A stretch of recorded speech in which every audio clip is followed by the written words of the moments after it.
We continue now with the second segment in our special series, Divided We Stand, A Street in Our School, the story of the Herman Harena Community School in Springfield's North End.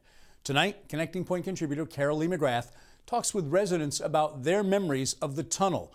That's the passageway that runs underneath the school and connects the Brightwood and Memorial Square neighborhoods of the North End. Now, Carolee began the conversation by asking how the construction of the highway divided that community. It was just a sense of community. You had friends from kindergarten on up, and they were always there with you. And Jimmy is a testament to that. We were friends from kindergarten on up, and there was a huge sense of community. And it wasn't just your parents who raised you, it was his parents that raised you and the neighbors' parents that raised you. So they knew when you were doing something wrong. Exactly, exactly. Definitely. It was a very close-knit family. Now, Jimmy, you were a former recreation supervisor for the city of Springfield for many years. Yes, 33 years. Your mom was very instrumental in being involved in bringing about Harena, Right. As was your mother as well, and we can get to that in a minute. How old were you when the school was built, and why was it so important to your family? Oh, I was about 16, maybe 15 years old. And at that time it was important because there wasn't really a gym or any center in the North End for us to be at. We were always out in the streets, and I remember that there was a bus that came from Family Center that took us to the gym down there. And and I was always going home, and I was wondering, Mom, why do we have to go so far to go to a gym? Why can't there be a gym here? So when the school committee decided to have the building here, or the discussion of having a building there, I can remember my mother coming home one time, and she was crying because they were saying that they weren't going to put the school there. And I remember that, and I'm just, she comes around 9 o'clock and she's crying. I'm saying, Mom, why are you crying? She said, well, they don't want to really put the building there now. We need a school for you guys to go to school here, and they don't want to put the building there now, so that I finally remember that. And I also remember when they voted to have the school there and how happy she was for that. So that was a big part of your memory there for Yes, that school. it was, definitely. Now, Chris Collins, school committee member, I should add, you also grew up in Springfield. Your dad was on the school committee back in the 50s and 60s, if my memory serves me correctly. 12 years, yeah. So what's your perspective looking back on when Harena was built? The interesting thing was the history that my father gave me is they started talking about building that school back when he was on the school board in the early 50s. And 91 hadn't been planned then. And they could never make up their mind. As Jimmy said, it was back and forth and back and forth. And the state finally gave up because the state had originally said, tell us where you're going to build a school, we'll bridge the highway over it, which would have been so much different because you would have had no tunnel, no dip, no below the water table issues that we ended up with. But they never made up their mind until too late, and they had designed the highway, which unfortunately really separated the neighborhood in the North End. So let's talk about that. The school was being built, Jan, to bridge those two neighborhoods, Memorial Square and Brightwood. Was that something that people were happy about, that the school was going to be right in the middle and connecting the neighborhoods? Well, I think just some history on it. There were two different citizen councils. There was a Memorial Square Citizen Council and the Brightwood Citizen Council. And my mother, Barbara Rivera, happened to be the director of the Brightwood Citizens Council.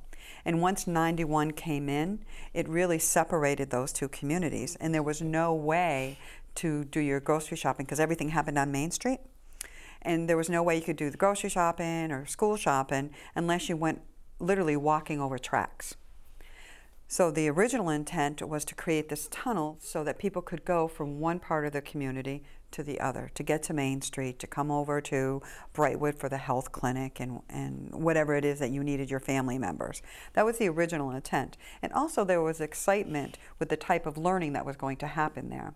How I know that is that my baby sister Cheryl was going to be one of the first students to be part of this whole language open pod curriculum. And as a family, we were pretty excited that she would be part of that and that the community would be merged as one. Now, let's talk a little bit about the fact that it's a magnet school. I wanted to mention that. That was something that was planned right from the beginning. Is that correct, Chris? It was probably the first magnet school that there was. Obviously, the Memorial neighborhood and the Brightwood neighborhood were very highly minority populations. And we all wanted to integrate the schools. We were under mandate to integrate the schools at that time. So creating the magnet helped to draw people down there. And as Jan mentioned, the educational things they had down there were just out of this world. So it was very successful of drawing down. I mean, they had a planetarium, a piano lab, a computer lab, art rooms, gym, swimming pool. The things that they had to offer were just so far beyond what most other schools had to offer at the time. Now, Jimmy, you ran a basketball program out of Harena for many years. Is that correct? Yes. And when you and I were talking on the phone, you talked about it much the way you both did, as it almost being an oasis when it Yes, when it was. When it first opened, I mean, it was a beautiful school. I mean, you had plants going from Main Street all the way up to Plainfield. You had the section in what I call the mall would blossom with flowers, and I mean, it really looked like an oasis. And like Chris mentioned, you know, there's so many programs going there. There was agencies like the Puerto Rican Cultural Center that ran night school for the, you know, for GED and Spanish speaking, you know, to English. There was the music school. There was dance classes. The pool was open. The gym was open. We had the library there. So I mean, there was, and the school was open from up to 10 o'clock at night. So there was a lot of things going on at that school. Okay, so 1994 comes and you have a water main break and the school is flooded. Jan, walk me through what it was like at that time. It was horrific. I happened to be, I was a volunteer with the library at the time, and the books and the things that got ruined, it really changed the whole face of it. The North End Community Center was in there and everything in there got ruined. It was, and then it smelt, and there was mold, and you didn't even want to walk through it. It became barren. It truly became barren. And in fact, we were worried about the kids at the time within the pods and how they would do. And I know that they even put resources back then to make sure that the kids were safe. But we never went back in, really. The community never went back in. So you kind of recover from that, and then in 2000, a pipe bursts, and you have more problems at the school as well.